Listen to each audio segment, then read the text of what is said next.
Numbers पर। अजय कुमार हमारे साथ जुड़ गए हैं कॉलर पटना से। अजय जी, स्वागत है आपका, बताएं क्या कहना है आपका। जी, सबसे पहली बात कि हाँ कुछ सुधार हुई है, लेकिन अभी ऐसा नहीं हुआ कि हम अच्छे शहरों में पटना को शुमार किया जा सकता, क्योंकि यहाँ आप ट्रैफिक की व्यवस्था बहुत गंदी। आप सुबह वक्त के 10 बजे के बाद अशोक राजपथ जाइए, वहाँ इतनी जाम रहती है। हाँ। जगह जगह कैचपिक खुले हुए हैं। सरकार अस्पताल में व्यवस्थाएं ठीक नहीं है, प्रशासन की थोड़ी इस तरह से लेके हम अच्छे शहरों में इसको स्थापित करें तो अभी कहीं ना कहीं इसमें कमियां हैं जी। और लेकिन अगर हम पहले की तुलना में बात करें तो क्या बेहतर हुई है? बाकी जो बुनियादी कम से कम जो दिक्कतें ट्रैफिक की समस्या का आपने बताया, क्या पहले के मुकाबले ठीक हुई है या फिर वैसी समस्या वैसी की वैसी बनी हुई है? क्योंकि बरसात में अक्सर माहौल बहुत खराब है सड़कों की। चलिए अजय जी, बहुत शुक्रिया, आपने हमें फोन किया। और इसके अलावा एक और हमारे कॉलर भी जुड़े हुए हैं, वो भी अजय कुमार जी ही हैं और वो भी पटना से ही हैं। अजय जी बताएं, स्वागत है आपका, क्या कहना है आपका? दो बात कहना है कि पटना को भले 50 से टॉप 50 सिटी में नाम आ गया हो, या तो ये लिस्ट मैनेज की गई है या ये गलत है। क्योंकि पटना में जो पटना टाउन की प्लानिंग करती है वो है अथॉरिटी है PMC, पहले ये PRDA था। इसमें कई वर्षों से टाउन प्लानर का पोस्ट खाली है, उस पर व्यक्ति ही नहीं है कि इनकी प्लानिंग क्या होगी। दूसरी बात है, इन्होंने हफीज कॉन्ट्रैक्टर को बुलाया, करोड़ों रुपया खर्च किया, प्लानिंग रिपोर्ट उसकी प्रेजेंटेशन की कि गंगा में मल्टी वर्ल्ड क्लास सिटी बनेगी। और वहीं अभी जो प्राइवेट बिल्डर हैं उन लोगों ने बाईलॉज को फॉलो करके बिल्डिंग बनाया, म्युनिसिपल कॉर्पोरेशन उनको नोटिस कर रही है। राजेंद्र नगर में म्युनिसिपल कॉर्पोरेशन के ऑफिस के ठीक सामने स्टोन चिप्स का दुकान खोल रखा है, जिसको भी नगर निगम ने मान्यता दे रखी है। रोड पर वो रोड कब्जा करके उन्होंने खोला है, स्टोन चिप्स बालू बेच रहे हैं। ये संस्कृति में जो प्राइमा फेसी लगता है कि कल पटना हाईकोर्ट ने, जो आज पेपर में भी है, पटना हाईकोर्ट ने ऑब्जर्व किया है कि पटना में सिर्फ दो मोहल्ले को छोड़ के, एयरपोर्ट के आसपास के एरिया को छोड़ के पूरे शहर में जो सफाई नाम की चीज नहीं है। पटना हाईकोर्ट ने PRDA के कमिश्नर को कोर्ट में रिपोर्ट सबमिट करने को कहा है। ऐसी स्थिति में यही लगता है कि कमिश्नर जो है म्युनिसिपल कॉर्पोरेशन के, वो केवल मीडिया में आने के लिए तरह तरह की पेपरबाजी कर रहे हैं कि यहाँ अपार्टमेंट गलत है, यहाँ इनके पास कोई प्लानिंग नाम की चीज नहीं है। बिल्कुल। चलिए अजय जी, बहुत शुक्रिया, आपने बहुत तफसील से बातें की हैं, बहुत सारे एग्जांपल्स के साथ में बात की है। लेकिन वही है कि सरकार, ये जो आंकड़े हैं जो इंस्टीट्यूट फॉर कॉम्पिटिटिवनेस ने दिया है, इन आंकड़ों पर गौर करें तो 50 जो बेहतर शहर हैं उनमें 35वें स्थान पर पटना है।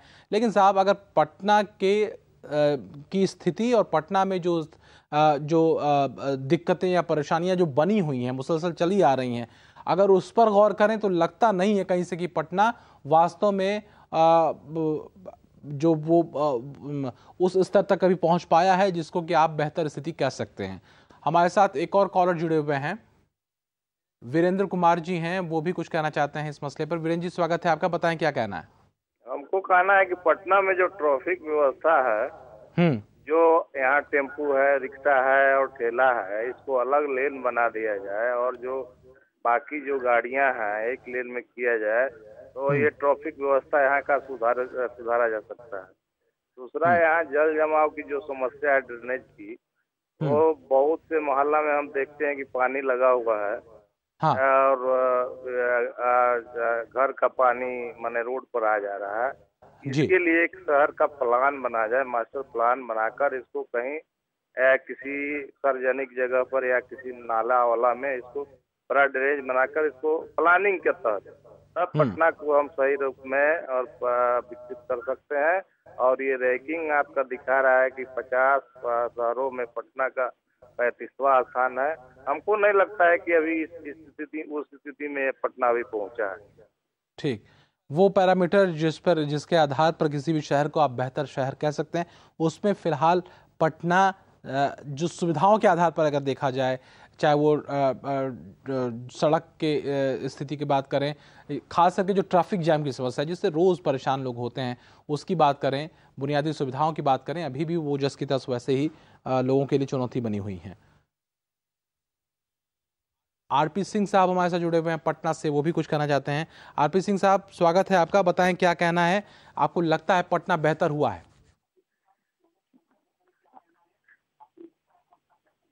नहीं, आरपी पटना सिंह में जी, आप बेहतर क्या हुआ सर? हेलो, जी आप मुझे जी सुन जी पा रहे बताएं। हैं? हेलो, हाँ बोलिए। हाँ, आप मुझे क्या सुन पा रहे थे? जी जी बिल्कुल सुन पा रहा हूँ। हाँ, पटने की जो मतलब ट्रैफिक व्यवस्था है वो सही नहीं है। सिर्फ ट्रैफिक व्यवस्था ही दिक्कत पैदा कर रही है, और चीजें भी हैं जो कि इस शहर के विकास के पैरामीटर पर इस शहर को स्थापित हो पाने में मुश्किलें पैदा कर रही हैं, अड़चनें पैदा कर रही हैं। चलिए, एक और कॉल हमारे साथ जुड़े हुए हैं, राजीव कुमार हैं पटना से। राजीव जी, स्वागत है आपका, बताएं क्या कहना है।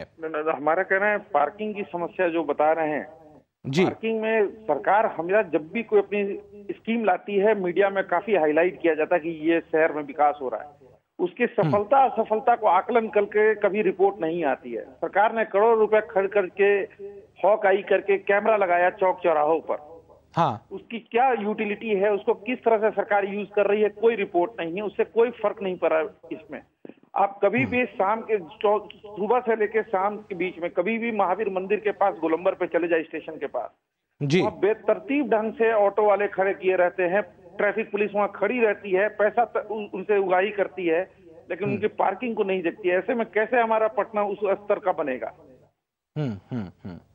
ये बहुत अहम चीजें हैं जिसको कि अब जिसका अभी जिक्र राजीव कुमार जी ने किया है कि वास्तव में जो जो चीजें जो एक शहर को बेहतर शहर और अच्छा शहर बनाती हैं, कम से कम शहर देखने में खूबसूरत लगे न लगे, लेकिन कम से कम वहाँ की व्यवस्थाएं तो खूबसूरत होनी चाहिए, दुरुस्त होनी चाहिए। फिलहाल ट्रैफिक व्यवस्था की बात करें तो ट्रैफिक व्यवस्था पूरी तरह से चरमराई नजर आती है। हॉकाइज करके कैमरेज तो आपने लगा दिए हैं, लेकिन कैमरे का इस्तेमाल क्या हो रहा है, क्या वास्तव में उससे ट्रैफिक व्यवस्था को में कोई उसमें गुणात्मक सुधार आया है, नहीं आया तो फिर इस तरह के जो भी कवायद आपने की उसका मतलब क्या है, और क्या ऐसा तो नहीं है कि सिर्फ आंकड़ों में और बेहतर चीज़ें जो दिखने में बेहतर हैं उसका उपयोग कहीं बहुत ज़्यादा नहीं है, उसका आम व्यक्ति को कोई फ़ायदा नहीं हो रहा है, कहीं ऐसे ही जुगत में तो नहीं लगा हुआ है प्रशासन और सरकार। और समझने की कोशिश करते हैं, हमारे कॉलर्स लगातार जुड़े हुए हैं। उपेंद्र जी इस वक्त हमारे साथ पटना से जुड़े हैं, हमारे एक कॉलर। उपेंद्र जी, स्वागत है आपका, बताएं क्या कहना है। सर, मैं सबसे पहले तो अपनी राय के लिए सभी लोग से माफी मांगूंगा, क्योंकि हमारा राय हो भी सकता है सही और गलत भी है, क्योंकि ये मेरा व्यक्तिगत राय है। मैं ये कहना चाहूंगा कि जो भी व्यक्ति चाहे जो भी महोदय ये इस रैंकिंग को दिए हैं पटना को 35वां रैंकिंग, वो हमारे ख्याल से लगता है कि वो रात में 12 बजे अंधरिया रात में एयरपोर्ट पर उतर के सीधे मोरिया होटल में गए होंगे और वहीं पर वो बैठ के उनका जो आओ भगत होता है, एक माने सेवा सत्कार जो होता है एक गेस्ट का, वो किया गया होगा और वो रात ही में वापस लौट गए होंगे।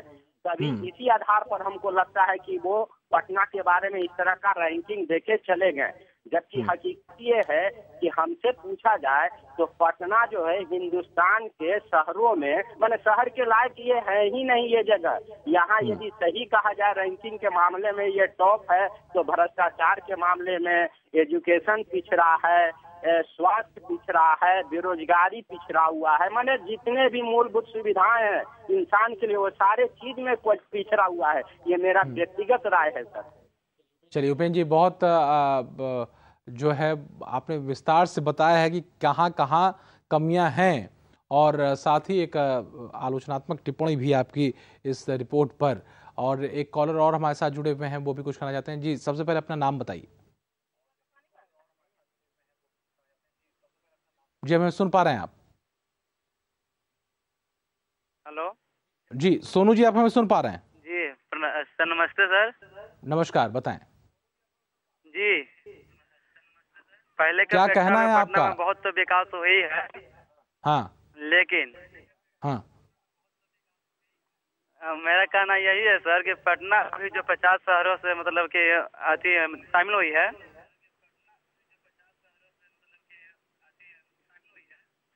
अभी उस लायक नहीं है।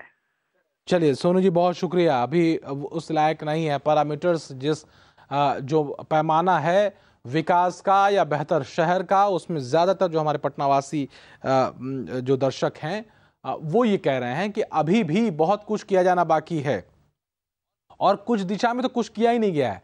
ट्रैफिक की व्यवस्था वैसे पहले जैसे चरमराई हुई थी वैसे अभी भी चरमराई हुई है। पानी की व्यवस्था वैसे ही स्थिति थी जो जैसे पहली स्थिति थी बर्बाद, उसी तरह की बर्बाद स्थिति अभी भी है।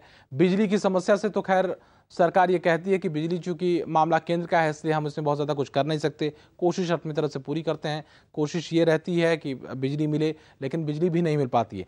ऐसी स्थिति में क्या पटना इन पैरामीटर्स पर स्वास्थ्य के महकमे की बात करें, स्वास्थ्य सुविधाओं की बात करें, वहाँ पर भी कहीं पीछे नज़र आता है। तो ऐसी स्थिति में अगर ओवरऑल हम बात उन विकास के जो परिभाषा है उस पर अगर हम इस तस्वीर को कसते हैं तो क्या हम वास्तव में पटना को बेहतर कह सकते हैं? ये और आम लोग क्या कहते हैं हमने सुना। अभी हमारे जो दर्शक हैं उन्होंने बताया, उन्होंने अपनी प्रतिक्रिया दी। कुछ और लोगों से भी हमारी बात हुई थी, उसको भी जरा सुनिए। एक तरह से ठीक ही दिया गया है, धीरे धीरे विकास कर रही है, ये पटना करती रही है, लेकिन थोड़ा बहुत और करना जरूरी है। ट्रैफिक बात है, इलेक्ट्रिसिटी ये सब की ज़रूरत बहुत है अभी, और जो सुविधा अभी नहीं मिल पा रहे हैं। रोड पर निकलने से जाम ही जाम, घंटों घंटों जाम लग जाते हैं। जो दूरी चलने में 1 घंटा लगना चाहिए वो 4-6 घंटे लग जाते हैं। तो सुधारना थोड़ा जरूरी है, रैंक के हिसाब से नहीं है। सर पटना की जो स्थिति अभी है वो कहा जा सकता है कि मिला जुला ठीक ठाक है, लेकिन फिर भी जैसे कि हम देखते हैं कि स्टूडेंट के प्रति जो भी कुछ किया जा रहा है प्रशासनिक तौर पे, उस पर कुछ तरह का ध्यान नहीं दिया जा रहा है पटना पे। नहीं, डेफिनेटली पटना को जो बेहतरीन शहर बताया गया है ये रियली डिजर्व करता है। यहाँ पर जिस तरह से मार्केट ग्रो किया है और जिस तरह से फॉर लिविंग स्टैंडर्ड्स जो लोगों का बढ़ा है, डेफिनेटली इससे मुझे लगता है कि पटना का जो स्थान जिस सर्वे की बात कर रहे हैं आप, उसमें जो दिया गया रियली डिजर्व करता है। विगत 20 सालों में कोई डेवलपमेंट हुआ नहीं, तो अब 0 से अगर स्टार्ट करते हैं और 1 पे जाते हैं तो उसको भी एज ए डेवलपमेंट ही आप काउंट करेंगे। तो ठीक है, हो रहा है। पीछे से थोड़ा जो पहले था उससे थोड़ा इम्प्रूवमेंट है। ऐसा इम्प्रूवमेंट नहीं है जितना कि मीडिया चाहे जो पेपर इतना हाइप किए हुए है। गंदगी का समस्या बरसात में सबसे ज़्यादा है। जहाँ जिस रोड में जाइए कूड़ा ही कूड़ा, और वाटर लॉगिंग का भी प्रॉब्लम है। देखने को लग रहा है ऊपर से, अगर अच्छे से बारिश हो जाता तो उसी समय समझ में आता है कि मतलब कहाँ तक डेवलपमेंट हुआ है। ऊपर देखने पे काफ़ी सारा चीज़ नया नया खुल रहा है, काफ़ी सारा चीज़ नया हो रहा है, लेकिन जो बेसिक चीज़ें भी आज भी वही है। आप देखिए बेसिकली सीवरेज सिस्टम गोल है। अगर इस बार थोड़ी सी भी ज़्यादा बारिश हो जाती तो कम्प्लीटली आदमी वाटर लॉक्ड हो जाता पूरे एरिया। और इस वक्त आनंद अमृतराज हमारे संवाददाता जुड़ चुके हैं, उनसे बातचीत करेंगे। आनंद, तस्वीरें भी आपने दिखाई, रिपोर्ट के बारे में भी हमने जिक्र कर दिया, बता दिया कि साहब खुश होने की बात है पटना के लोगों को कि आप ऐसे शहर में रह रहे हैं जो कि देश के 50 बेहतरीन शहरों में से एक है, लेकिन फिर भी ज्यादातर जो हमारे कॉलर्स हैं वो इस बात से खुश नहीं है कि वो बेहतर शहर में रह रहे हैं। देखिए, अगर जिस शहर का आज तक मास्टर प्लान न बना हो, जिस शहर को लेके पटना हाई कोर्ट गंदगी और इंक्रोचमेंट को लेकर फटकार लगाता हो, जिस शहर में बारिश में जल जमाव की स्थिति हो जाती है, पटना नरक बन जाता हो, वैसे शहर को अगर कोई एजेंसी, सर्वे एजेंसी उत्तर भारत में सबसे बेहतरीन शहरों में शुमार करती है तो निश्चित तौर पर पटना वासियों के लिए तो बेहतर खबर होगी, उत्साह वाली खबर होगी। लेकिन जो जमीनी स्तर पर अगर देखें तो पटना में जो समस्याएं हैं वो लगातार बढ़ती जा रही है। सबसे बड़ी समस्या इंक्रोचमेंट को लेके है, सड़क जाम की स्थिति रहती है, बेतरतीब तरीके से मकान बने गए हैं। हाँ, आपको गगन चुम्बी इमारतें जरूर नजर आएंगी, जो बड़ी बड़ी अपार्टमेंट बनती दिख रही है वो जरूर नजर आएगी, और उसमें भी कहीं न कहीं गलत तरीके से अपार्टमेंट का निर्माण करा दिया गया। कई तरह की समस्याएं हैं पटना में, लेकिन बावजूद इसके अगर कोई एजेंसी अगर पटना को इस तरीके से रैंकिंग में अव्वल लगाती है, उत्तर भारत में नंबर 1 शहर बनाती है, तो कहीं न कहीं पटना वासियों के लिए तो बेहतर स्थिति ही होगी। तो मतलब उस आंकड़े को देख करके, उस तस्वीर को देख के ही मुस्कुरा लें, भले ही आसपास की तस्वीर थोड़ी सी ग्रे हो, धूसर हो। निश्चित तौर पर कहीं न कहीं पटना वासियों के लिए ये संदेश, ये जो खबर है वो सुखद संदेश की तरह लेकर आया है। लेकिन पटना वासियों को इस बात का मलाल है कि पटना में जो बुनियादी सुविधाएं होनी चाहिए, चाहे वो अभी तक उसमें थोड़ी दिक्कत है। चलिए आनंद, बहुत शुक्रिया, समय की कमी है और फिलहाल बहुत तफसील से हमने चर्चा तो कर ली, लेकिन जाहिर सी बात है ये आंकड़े जो कि इस संस्था ने दिए हैं और इन आंकड़ों में जहां पर पटना काबिज होता है, ये हमारे और आपके लिए गर्व की बात हो सकती है, क्योंकि अंतर्राष्ट्रीय स्तर पर भी पटना कुछ बेहतर बदलाव के लिए जाना जा रहा है। लेकिन ये बदलाव अगर हमारे आसपास हों तो इस आंकड़ों को, इन आंकड़ों को या इस खबर को हम महसूस भी कर पाएंगे। फिलहाल मुहिम में बस इतना ही। अगले अंक में फिर हाजिर होंगे किसी नए मुद्दे के साथ। नमस्कार।